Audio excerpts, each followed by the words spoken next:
Test generator has it dead.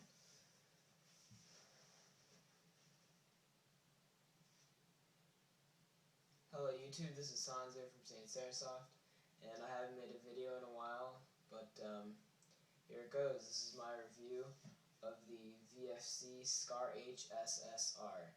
I got it off of evac.com for $440.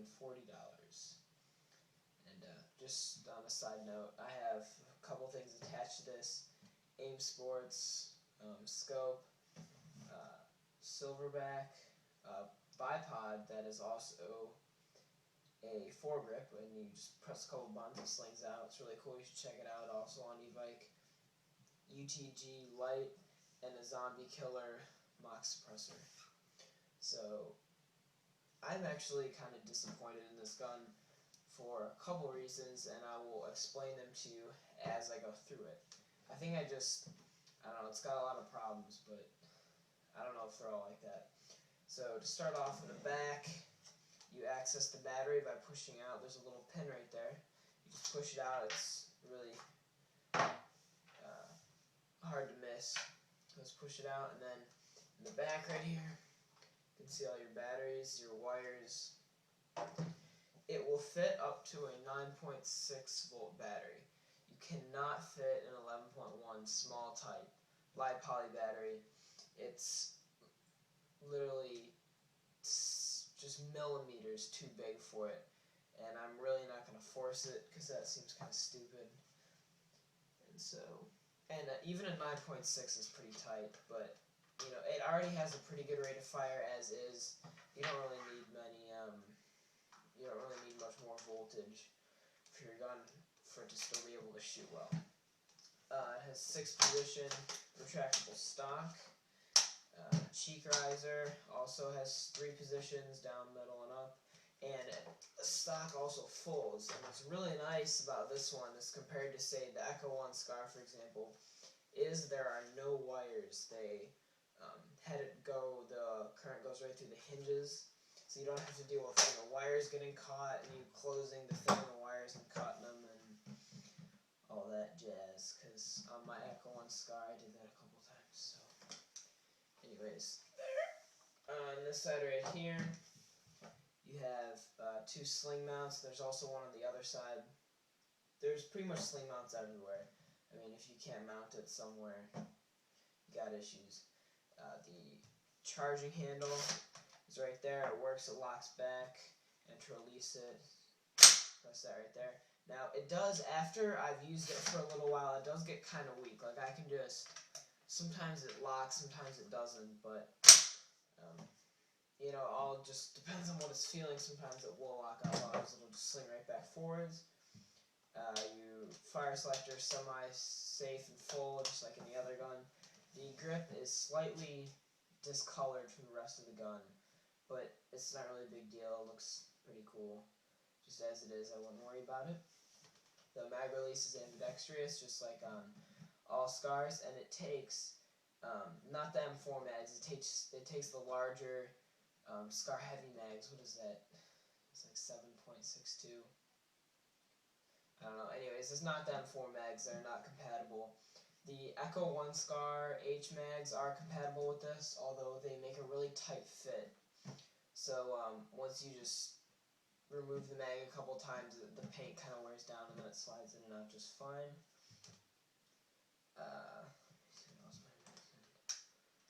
But yeah, the trigger is very nice pull. It's not very large at all.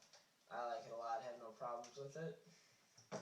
The rails on this thing are huge. The top is one complete piece. The whole upper receiver, I want to say it's made of aluminum or something really light, because this gun is really, for its size, it's really not that heavy. I also have a couple rail covers on it just for my hands so I don't cut myself or cut my gloves.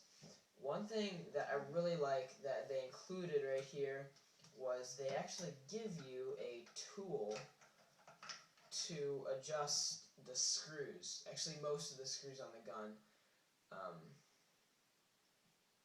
So with this little cap comes off, and then here you can adjust most of the hex screws, and then this piece on the front. Oh yeah, This adjusts the hop up, so when you pull it back, instead of having to reach in there with your thumb if you have gloves on or something, you can just put this in there and turn it. It makes it really easy to adjust the hop up and things like that. And it basically goes right in there like that, and then you just push it in, and then twist it. So it's kind of like a twist and then pull out kind of a deal. You get what I'm saying? You can figure it out, you aren't helpless. And the barrel is ridiculously long. I want to say it's like 590 millimeters. No, maybe not that long, but it's pretty freaking huge. So, I mean, you know, you should have no problem finding a barrel that makes it all the way to the end of this thing. And even with the mock suppressor I have on it, it's pretty big. Definitely can't go around corners with it. This is more of a support sniper type of weapon just because of its size. It shoots ridiculously far, very accurate. Oh yeah, FPS wise, it shoots about, last time I chronoed it, it says on eVike it shoots like 400 I think, but the last time I chronoed it, it was only shooting about 360. Now I was using 0.25 gram BBs, but still just something to note, you know, springs wear down, it doesn't always shoot as far as you would like. Now, problems with this gun. First one I mentioned was the Y-poly battery in the stock.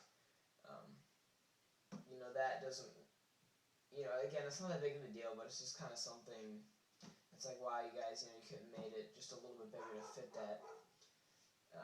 Also, the other problem I mentioned was with the bolt, and how sometimes it will lock back, sometimes it doesn't. Now, the main issue I have with this thing is if it's below like 55 degrees, it will not work. Something with the fuse, the motor, the gearbox, I don't know what it is. I'm pretty sure it's electrical, but if it's below like 50-55 degrees, it just will not shoot. And I mean, I don't know, I've tried everything. I just don't know why. It'll shoot a few times and then it's like there's faulty wiring, or like you're overheating your fuse, I guess that's what I can compare it to. But if it's above like 60 degrees, it just works perfectly fine. So I guess you can compare it to a gas gun. It doesn't work in cold temperatures, which I have an issue with big time, because most of the time we play airsoft is in the winter. You know, when it's colder, just because, you know, you're running around, it's a lot easier to play. And it really sucks because I can't use this. Also, on another issue side note, when I got this from eVike.com, it was not working to begin with. I don't know if I just got a lemon or what the heck happened to it, but the gearbox was locked up when I got it. So I had to ship it back, and of course, you know, eVike has pretty good customer service when they're not overloaded with people and requests. And they took care of it, you know, they fixed it all for free, shipped it back for free, and when I got it, it worked just fine. So, I mean, that pretty much does it. You know, plastic receiver and stock metal upper receiver. I don't think there's too much else to say, so I hope you guys found this review helpful, and I will see you later.